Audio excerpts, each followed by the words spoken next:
everyone, today I'm visiting Doffo Winery here in Temecula, California. This winery was founded in 1997 and it's located somewhat off of the beaten path near the end of Rancho California Road. The drive here is very scenic and I could easily see the appeal for those who want to get away from some of the more crowded wineries. The owner has been collecting motorcycles and memorabilia for around 20 years or so, with pieces of the collection displayed all throughout the property. I urge you to check out their website, doffowines.com, for the story behind this place and this family. Coming in here, I got the sense of family and hospitality. Those attributes, along with the view and the superb grapes, made me wonder why I hadn't made it over here sooner.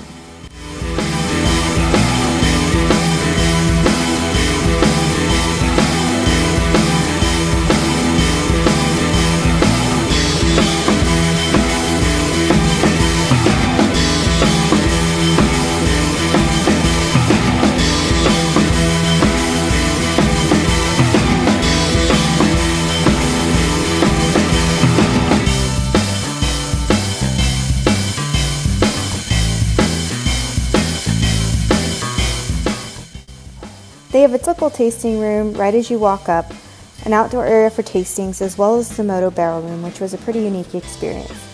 The website mentions that you can book a private tour online for about $65 per person. I might actually give this a try sometime in the future. I was really intrigued by this place and I would love to learn more.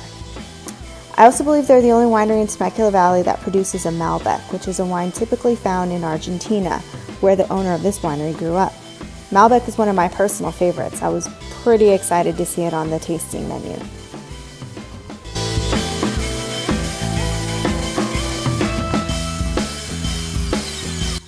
I opted to do my tasting in the Moto Barrel Room. Here they had two different tasting options. The misto tasting, which would cost you around $20 or $25 for 6 tastings. I actually forgot how much it was because it was a combination of red wines and white wines. And being a red wine lover myself, I opted for the Rosso tasting. This one was $35 and it included 7 tastings of 7 different red wines, one of which was the Malbec, so I had to give it a try. First up was the 2016 Cabernet Franc. This one was very light in color and in taste. I'd say it would be perfect for someone who likes white wine but wants to give red a try.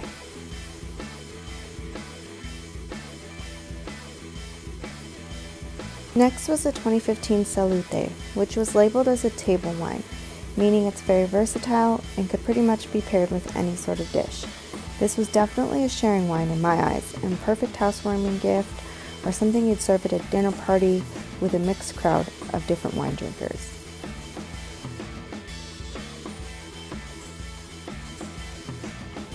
Then I had the 2015 Mistura, which was a blend of a Cabernet Sauvignon and a Syrah. This was also a really great tasting wine. I could really smell and taste some kind of blackberry in this one.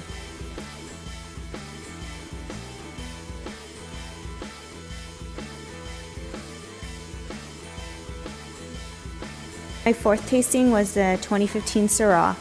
I have to tell you that this one was really unique and I enjoyed it. The wine was made in barrels that were toasted on the inside, and you could actually tell when you smelled and tasted the wine it had a little bit of a smokiness to it. It reminded me of a campfire or a summertime barbecue.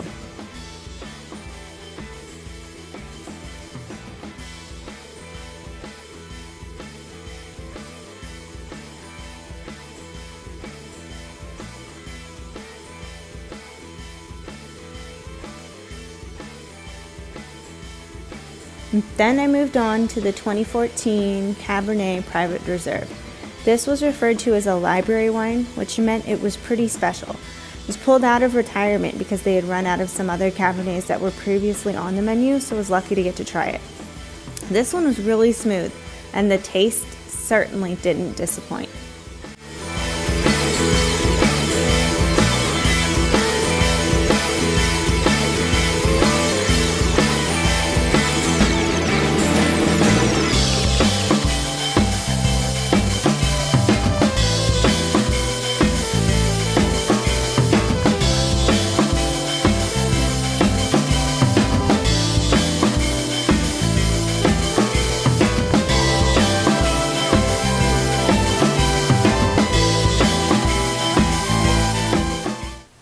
The second to last was the 2016 Zinfandel.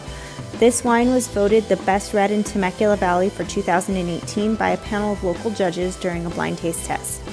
It had a hint of vanilla to it with some berry on the back end. The menu said it could be paired with some sticky barbecue beef ribs, and I agree, it would be a nice bottle to have outside on a cool summer night.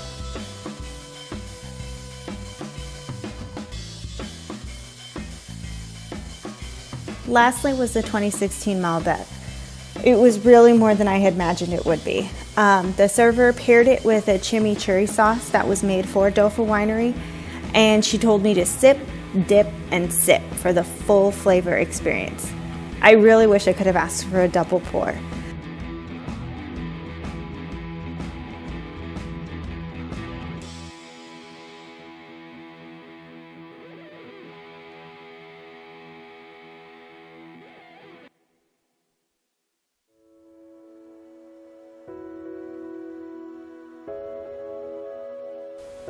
I ended up buying a bottle of this Malbec, as well as that chimichurri sauce. It was just so good, I couldn't resist.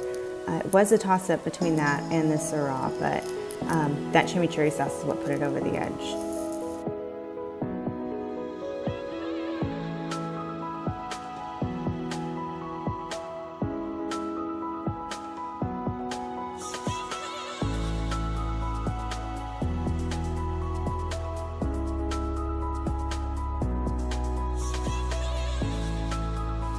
The view out here is pretty incredible too.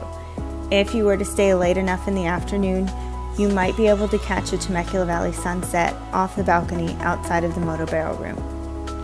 One of the wines that I didn't get a chance to try were the Moto Doffo blends, which is something that they're known for here. I did talk to a patron while I was in there who said that every blend of Moto Doffo that he's ever tried has been excellent, so it's probably something to consider. I believe it is like a wine club member specific type of wine that you can only get if you belong to the Moto Doffo Club. Overall, I have to say I really enjoyed my time here at Doffo Winery, and I'm so glad that it was recommended to me. In my last video, I mentioned that it would be hard for me to commit to any wine club, but I'm seriously actually considering this place.